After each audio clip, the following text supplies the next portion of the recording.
Okay, welcome to video 2 in our third acid-base lesson. In this video, we're going to talk about respiratory acidosis and alkalosis and the compensatory responses to that. And then we're going to do a little summary of the compensatory responses at the end. So respiratory acidosis, this is where you have a problem with the lungs, which usually involve with gas exchange, at least in the case of acidosis, such that for respiratory acidosis, CO2 in the blood rises, okay? When that happens, you shove your carbonic acid equation to the right, you produce more hydrogen ions and more bicarb. And remember, these hydrogen ions are buffered by buffers in the plasma, the biggest of which is hemoglobin, all right? Okay. So, and there it is right there, all right? And so we've produced an acidosis from a respiratory problem. So when we do this, we are now, remember for the metabolic problems, we kept CO2 the same initially. For our respiratory problems, the initial response is going to be to increase carbon dioxide. So PCO2 is going to rise. Bicarbonate is going to rise as well. Okay? And so what's going to happen is we're going to go isobar to isobar along this green line with a slope of -11 to produce bicarb as well. Okay?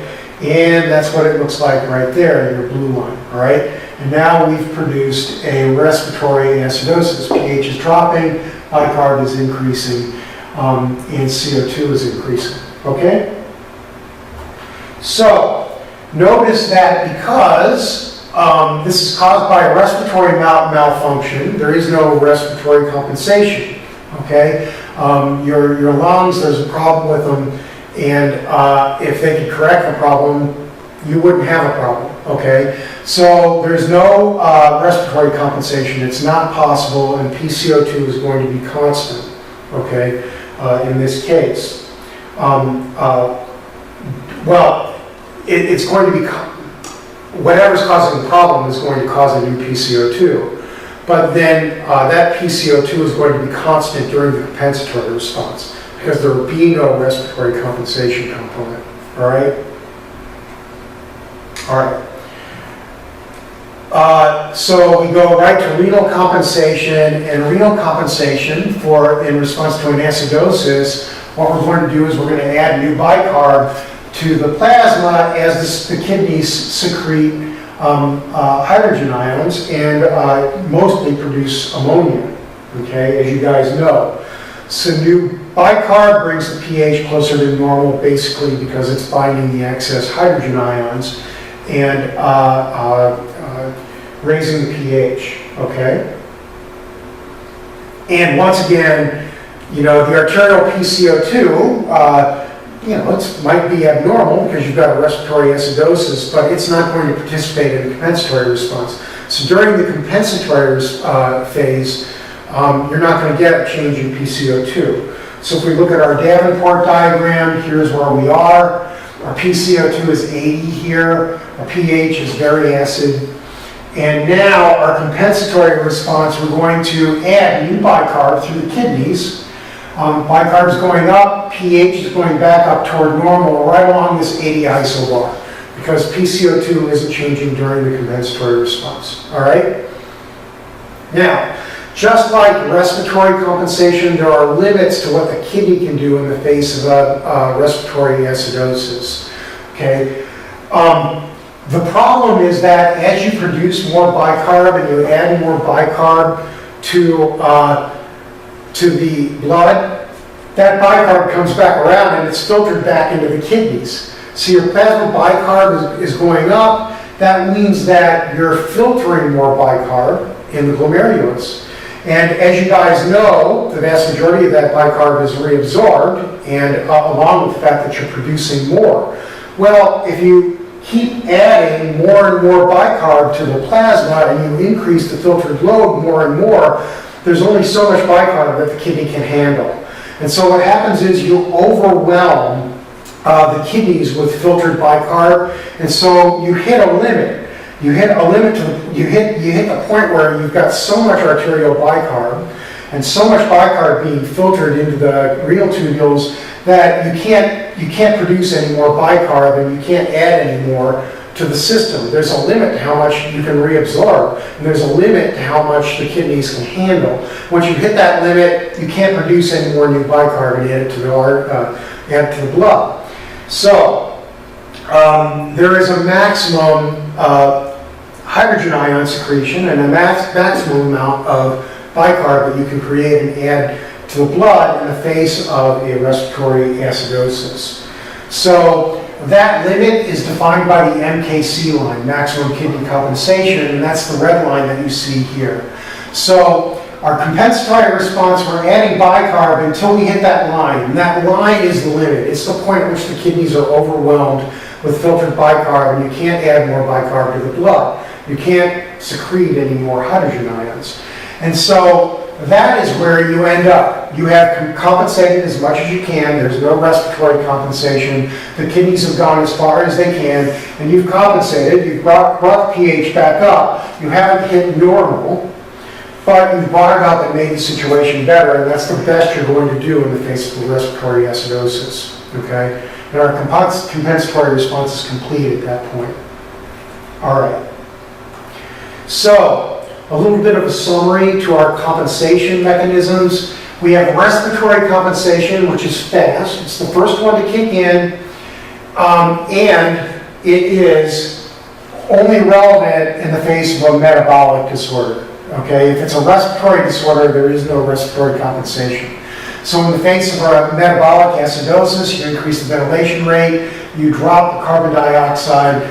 Here, you pull this equation that way, and as you do that, your pH, your hydrogen ions disappear along with your bicarb, and you bring the pH, you bring it back up toward normal. Okay? All right. For an alkalosis, in the face of an alkalosis, the respiratory compensation is to decrease ventilation, increase CO2, and when you do that, you produce more bicarb and you produce more hydrogen ions, and that helps correct your alkalosis. It drops your pH back down toward normal. Okay. Your renal compensation occurs for all acid-base disorders, respiratory acid-base disorders, and metabolic, unless the problem is caused by the kidney. And in that case, you're out of luck. Because the kidneys can't participate very much in a compensatory response if they're the cause of the acid-base problem to begin with. So assuming that the kidney is not the problem, your kidneys in the face of an acidosis will increase secreted hydrogen ions and produce more bicarb at the same time, and when you increase the bicarb, it binds the excess hydrogen ions, and your pH will come back up toward normal. And in the face of an alkalosis, you decrease the hydrogen ion excretion, you increase the bicarb that's excreted, okay? And so you're dumping bicarb, and as you dump bicarb, the hydrogen ion concentration increases as this equation moves to the right, and you increase hydrogen ion concentration, so your pH drops back down toward normal. Okay? So that's a quick summary of our acid-base compensatory responses, and here is our Davenport diagram in all its glory. As I said at the very beginning of this series of lessons, well, at the very beginning of the second lesson, if you understand this diagram, you're well on your way to understanding acid-base disorders, and we do expect you to be able to move around this diagram depending upon what the disorder is, okay? That's part of the reason why we give you a computer program which helps you with some of those problems. So just a reminder, for metabolic acidosis, the relevant quadrant of this Davenport diagram for metabolic acidosis is the bottom left-hand side, okay? And as you remember, for metabolic acidosis, we add acid to the system, our pH drops and our bicarb drops as it's consumed by the new acid. And then we have a respiratory response which which drops your CO2. And as that happens, we move down along the line parallel to our minus 11 line. So this is a slope of minus 11. And we do that until we hit the maximum respiratory compensation line here. And then renal compensation kicks in.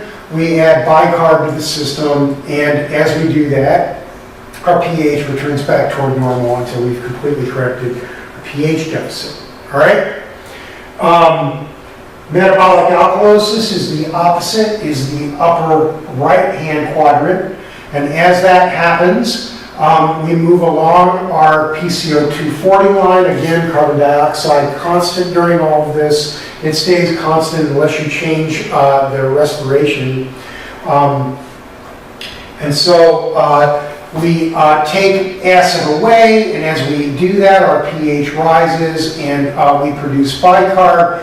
And then respiratory compensation kicks in. We move parallel to our minus 11 lines. This is a slope of minus 11 until we hit the maximum respiratory compensation line.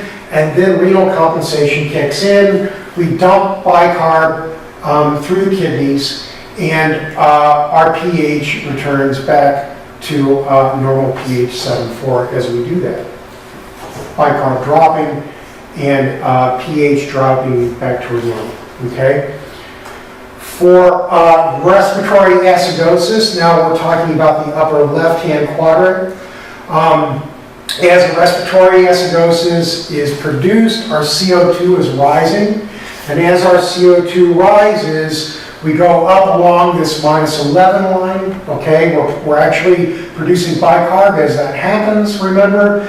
And now we don't get a respiratory compensation because the problem is in the respiratory system. And our renal compensation is still valid as long as the problem is not in the kidney. And so our renal compensation is to produce bicarb, and that returns our pH back toward normal, okay? And we're excreting hydrogen ions, of course, at the same time. And we do that until we hit a maximum compensation, and then we can't compensate anymore, all right? So that's our respiratory acidosis, our respiratory alkalosis, the bottom right-hand quadrant. Here we are decreasing carbon dioxide along this minus 11 line. And then, again, it's a renal compensation, assuming the problem is not in the kidneys. And you dump bicarb through the kidneys, our bicarb drops, and as it drops, our pH drops in our blood back toward normal, and that happens until you get to a normal pH, and this is where you sit in response to a respiratory acidosis where you've compensated. All right?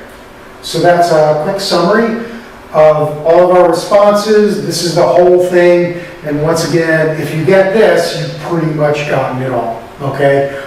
This pretty much summarizes what you really need to know in terms of the responses, buffering and compensation, okay? All right.